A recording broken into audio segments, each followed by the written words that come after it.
yang berada di desa Tambarjo, Tambak Beras, Jombang. Menurut penuturan warga sekitar, makam Maulana Ishak ini pertama diubah atau disambangi oleh Gus Dur beberapa kali sebelum dan sesudah menjadi Presiden Republik Indonesia.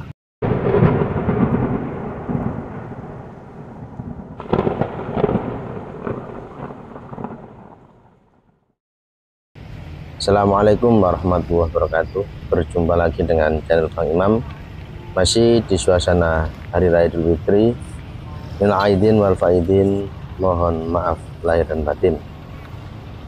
Di hari ini di bulan Syawal, kita sekarang mengunjungi makam yakni Syekh Maulana Ishak yang berada di desa Tambarjo, Tambak Beras, Jombang.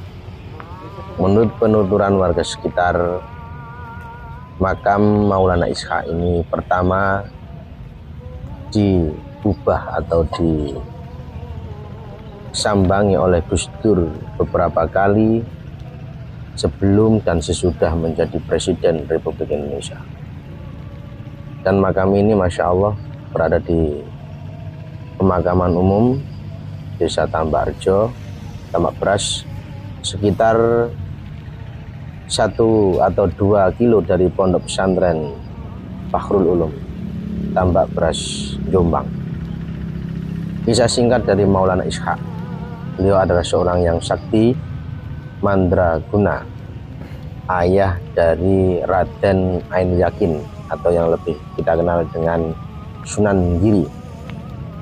Maulana Ishak adalah seorang yang mempunyai ilmu hikmah kanuragan yang begitu hebat.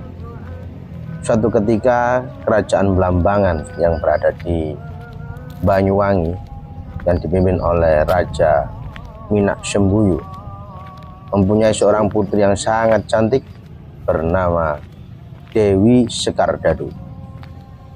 Pada waktu itu Dewi Sekardadu mengalami sakit yang tidak sembuh-sembuh. Lalu Minak Sembuyu mengadakan sayembara.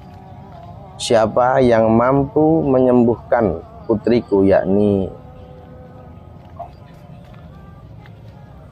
Sekardadu, maka ia akan kuangkat menjadi menantu kalau laki-laki, dan kalau perempuan akan aku beri jabatan. Ketika itu Maulana Ishak masih seorang petapa dan tidak mendengar. Lalu salah satu ajudan dari Minak Sembuyu, Raja Blambangan, mengetahui bahwa ada seorang sakti yang bernama Maulana Ishak. Lalu dipanggillah si Maulana Ishak tersebut.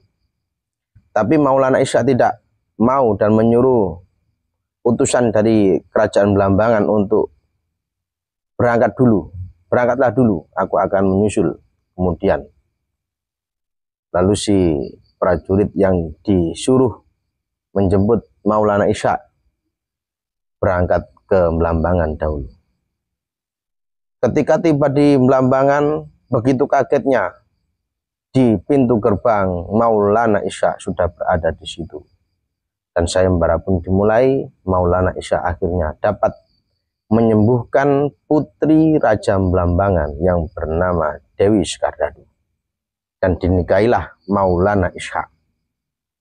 Setelah menikah dengan Maulana Ishak, Allah mengkaruniai Maulana Ishak dan Dewi Sekardadu seorang putra yang sangat tampan sekali yang bernama Raden Ainul Yakin atau yang lebih kita kenal dengan Joko Samudro, Raden Paku atau Sunan Giri.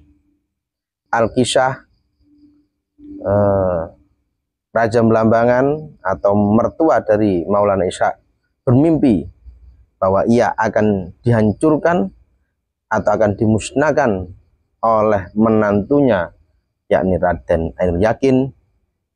Maka dari itu ia akan membunuh Raden Ainul Yakin, Raden Maulana Ishak.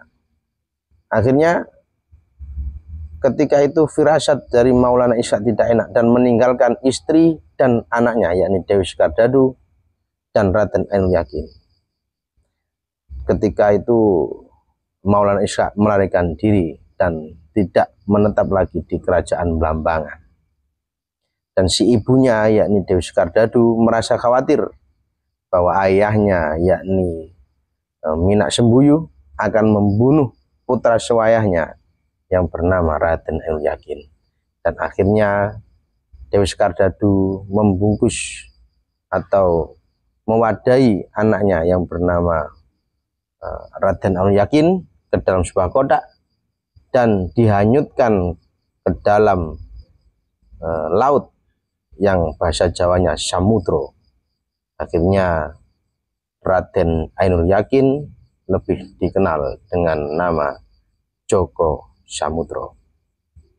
Dari kisah perjalanan tersebut dapat kita ambil satu manfaat bahwa kita dalam memperjuangkan agama, kita siap dimusuhi, siap dijihati oleh siapapun.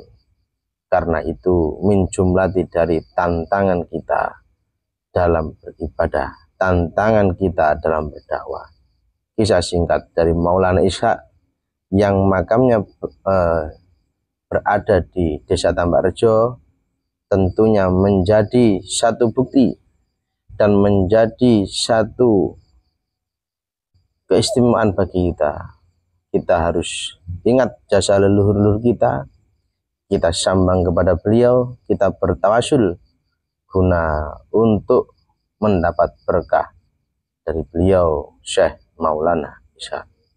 Semoga kita dirahmati oleh Allah. Akhirul kalam. Assalamualaikum warahmatullahi wabarakatuh.